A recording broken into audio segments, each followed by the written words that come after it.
अस्सलामुअलैकुम। ज़ुबानदानी में दिलचस्पी पैदा करने के नुक्ते नज़र से एससीईआरटी की जानिब से रायत किताबचा ज़ुबानदानी के खेल में आज हम जानवरों की दुनिया ये खेल लेंगे। इसका मकसद मुहावरों कहावत की पहचान होना व मतलब वाज़ह होना है।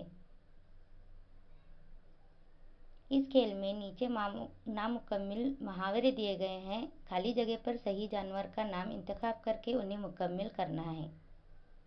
डैश के गले में घंटी बांधना, बिल्ली के गले में घंटी बांधना। डैश रे डैश तेरी कौन सी कल सीधी, ऊँट रे ऊँट तेरी कौन सी कल सीधी। डैश गुजर गया मगर दुम बाकी रह गई, हाथी गुजर गया मगर दुम बाकी रह गई। डैश के मुंह में जीरा, ऊँट के मुंह में जीरा। अब आया डैश पहाड़ के नीचे, अब आया ऊँट पहाड़ के नीचे। धोबी का डैश घर का ना घाट का, धोबी का कुत्ता घर का ना घाट का।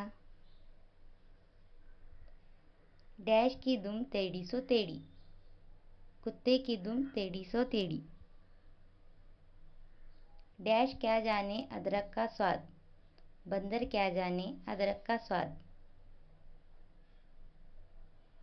डैश के बिल में हाथ डालना, सांप के बिल में हाथ डालना। अपनी गली में डैश भी डैश, अपनी गली में कुत्ता भी शेर। शुक्रिया, आप भी इसकी मश्क